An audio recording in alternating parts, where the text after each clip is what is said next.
Okay, so we're back in the garage. We're waiting for the lights to turn up. I've decided with the lights what I'm going to do, because I've got this bracket. I'm going to try again with another set of lights in that bracket and just see. I'm thinking about I might just make it a little bit bigger and then felt mount the new lamps in, because it could have been the vibration that killed them. But then again, they've been kicking around the garage for a year and a half or so, so they could have been knocked or whatever. So we'll take a gamble on that and we'll see what happens with that. I sorted out the carburetors. One of the problems I didn't realise this until I had a proper look at it. I've got these pull-up chokes, and what had happened on one side is this little plastic bit that screws in here, and that's what keeps the makes them tight. Had come out, and so one of the chokes was actually sitting open, and I think that's why the revs were revving so high when I came back. But I've cleaned all of the butterflies up and tightened them down a little bit as well. Anyway, so that's fine. Well, hopefully it's fine. I haven't actually had a chance to run it yet to see what's going on. I've done the yoke, straightened out the yoke, which we had to do as well. And the bars, I've put a couple of roll, just put some tiny little. Oh, you see, I've just put a tiny little roll pin down on both of the bars, so they won't move now. Okay, so all of the jobs are done apart from the lights that I'm still waiting for. However, we have had a first teething trouble, as you can see here. I came out yesterday and had a look yesterday, and I just noticed a drop of oil sitting on the bottom of the brake drum, and there were no external leaks, so it had to be coming from inside. Taking the wheel off, got the shoes out of the way, and there's oil all around in here, and it's the seal in here that's leaking. To be fair, again, the bike's been sat around for so long. I'm hoping that it's not worn or there's no play or anything that's made it go. I'm hoping it's just old and needs replacing. So I've hoiked it out with. I love this tool. Those of you a few of you will remember this tool, I think, who watched the video maybe. I haven't used this for ages, but it is, there's nothing better than using a tool that does the job fantastically. And if you want to take an oil seal out, this is awesome. So, seal is out. I'm going to have to buy another seal now, and I'm hoping that it will go back in okay without having to take the diff out. But I don't actually know how you replace it yet. I'm guessing, well, I don't know, we'll have to wait and find out. So maybe we'll pop the seal back in this video, throw it back together, and then hopefully the lights will be back then as well. So this looks quite serious. I'm hoping that it's not serious. Yeah. I'll check back with you tomorrow. Okay, my bad with this. Apparently I found out today we've got to take this off to replace the seal. So there's some bolts on here. 1, 2, 3, 4, 5, 6, 7, 8 bolts around there. We'll undo those. We'll have to work the brake part out of it as well, and then we'll take this off. Okay, let's have a look and see what's behind it. Okay then, 3 minutes later, all of the bolts off. The shaft for the rear brake, that just sort of pulls through in this direction, so get that out of the way as well. This was quite tight. You can see there's a gasket on here, look. So there's a gasket on there that seals it to there. So this was actually quite tight on there. But a few little taps with a screwdriver and it started to come off, so I took it off nice and gently. No bother at all. And yeah, so we end up with this bit out. That's where my seal is going to go, in there. And then we'll need a new gasket as well. So, new gasket, new seal. I've got nothing better to do. I think what I'll do as well is I'll get some new seals for that at the same time. It'd be silly not to. Yeah. So, we'll get those, and then we'll see how it actually goes back together. I'm just going to spend a little bit of time now just cleaning up these surfaces because, well, to be fair, I've got nothing better to do. Okay, crack on. Okay, so as always, this is more complicated than I thought it would be. Remember, I hooked the seal out, thinking that I was just going to put the seal back in. But what we actually have to do then is take the centrepiece out of the casing. And it's pressed in there, I suppose. Yeah, it's just a heated interference fit. So what we're doing is warming this up with a hot air gun. Hopefully then it'll expand, and then we'll, well, hopefully pop the thing out. Yeah, they'll. How long is this going to take? So I keep recording. It'll only be 3 minutes. You've got to get it. You've got to get it up to about 80 degrees. 80 degrees. Yeah. It will probably drop out before that because it's a relatively large bearing. So when I'm putting it back in, I'm going to have to heat it back up. Yes. This isn't going to damage the seal then? No. And there's a guide that you can put in that hopefully we've got. It's a metal shroud that goes over that, or goes through the centre of the seal. Okay. I think so. Soon you know. Right, okay, yeah. Okay, go on. Okay, go on then. There you go. Oh, that's it. Okay, so there's your shim. Where's my shim? There, here. Ah, yeah, okay. Okay. Yeah. So that's got to stay there. And that's what puts the preload onto the gears. Yeah, that takes any slop out here. You've got a shim here down inside that sets the backlash of it. But there's your I haven't got to worry about that at all. No. This is just rebuild.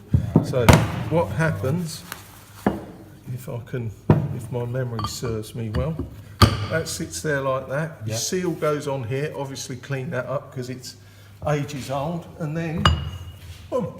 And that's it? That's it. Take that down. Okay, when you take this back out and the seal is in there, obviously you get that out. There's a guide, a cylindrical guide that goes in the centre of the seal and allows you to drop this back in.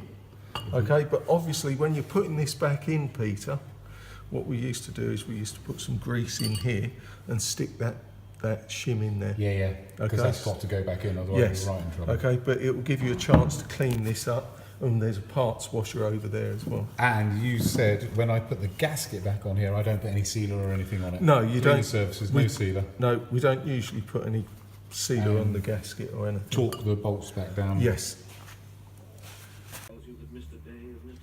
Okay, lights have turned up. As you can see, the diff seal's coming tomorrow, so we'll worry about that tomorrow. Now then, because this bracket fits, I'm going to reuse this bracket. You can see the lights are quite a snug fit inside here. So what I'm going to try and do, I'm going to get a little Dremel or something and just grind away around the edge a little bit and just widen it out so they're a real sloppy fit in there, and then try just putting a bit of felt tape in, and hopefully that might stop a bit of the vibration getting to the lights. That's the plan. We'll give it a try. Okay, so what you said yesterday then, and you know, if we've got the tools, we may as well use them. At least we'll do the job half properly. This bit goes on there. Right, so I've got the new seal, which is going to go in. And then we have this tool here, and this will give it its depth by the look of it. So, hopefully,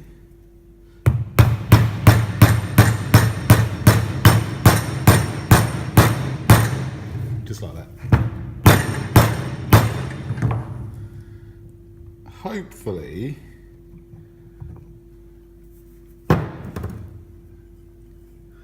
our seal is in exactly the right place. That looks good to me. Look right to you? Is that the level? Yeah. Yeah. It's not my bike.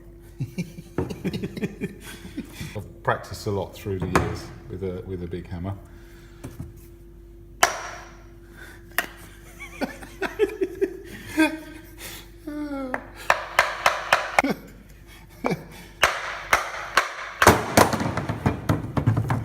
Now, these tools haven't been used for about 100 years apparently, so that's probably why everything's a little bit tight.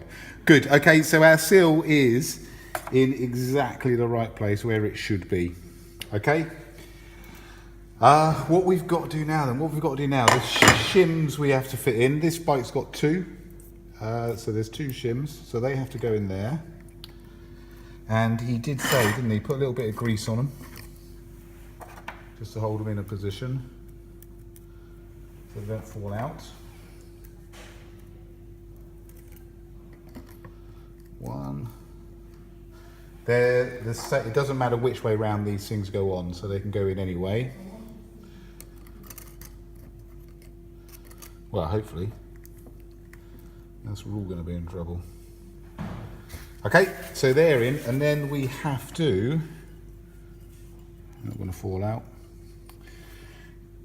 get this part back in. Now remember, this was heated on, wasn't it? So we had to heat this up because there's a like a heat interference fix for that bearing into this plate, in theory. But first off, this tool here will protect the seal when it goes over. Yeah. I do wonder, oh fucking hell, it's tight, whether or not I'll put that in there first.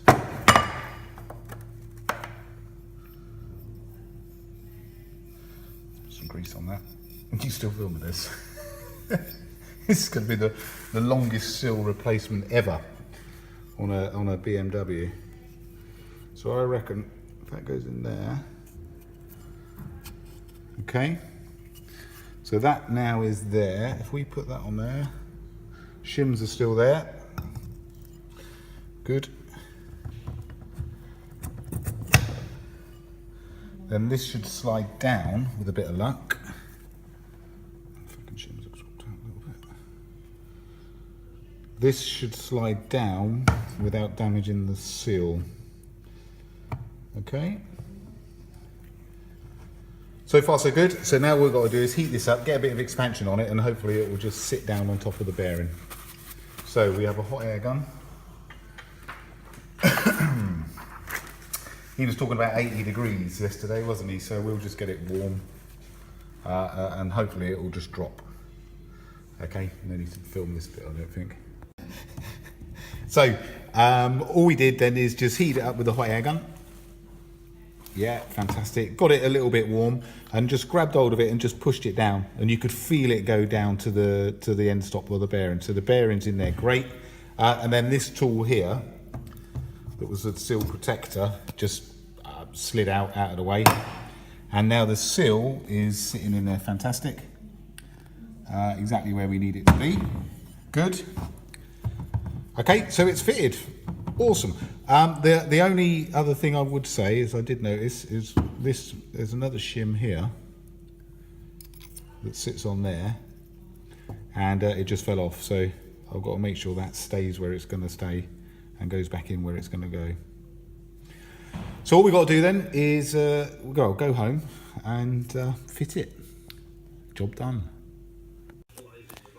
Okay, right, excuse the lack of video while I'm doing this. I'm just doing it, and it's a lot easier to do it without trying to figure the video out at the same time. So basically, all of the shims, the shim's gone back in properly. There was a splash plate that had to go in there as well. It's obvious when you take it apart. I've tightened up the bolts and torqued them down. New gasket on there, no sealer on it. Just a couple of dabs of sealer just to hold it in place while I put it on. I've got new seals then. I've got a couple of new seals for the brake rod as well. yeah, so bang on. So hopefully it's all good. Rear spring brake, I've got to put another spring on the back brake. Then I can put the wheel back on. And then we just got to top up the oil. Oh, put the oil in it because it's got nothing in it at all at the minute. That wasn't such a bad job to do, you know. I think that was quite good. Taking it apart and doing it with the proper tools is always a way to go if you have access to them, obviously. Right then, good morning. It's done. Oil is in it. Everything is tight and done. The rear lights have been done. Seat units bolted on. Sorry for the lack of video with this bit. As I said this before, it's so much easier just to get on and do the job sometimes. Okay. But you know what this means? It means we have a new list. Come and look at our list now.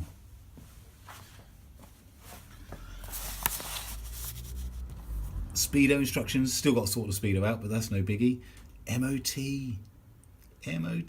that's it. It means the bike's actually finished.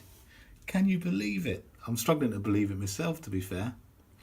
Something just a little bit more unbelievable is this. After 2 years of struggling and scrimping and saving and trying to figure out things to get this bike done and arguing over money and all sorts of things, I've just been given that. Look at that. You are talking to a lottery winner at the minute. Oh, I don't know what to say. I'm speechless. I'm absolutely made up. What that actually means is my old leathers over there can get put out to pasture, which is a right result. And this afternoon I'm actually going to go out and buy myself a really nice jacket and a pair of trousers, because at last I can just go out and afford something. I'm made up I am, I tell you. I'm a bit speechless almost. Anyway, so we've got MOT this thing. When we go, I'm going to take the old number plate just in case. The downside to the MOT is I don't think I'm actually going to be able to take it for about 3 weeks, just because I've not got an opportunity. But the last video, hopefully, we'll have an MOT and you'll be able to see her in all of her glory. Shall see you soon. Bye-bye.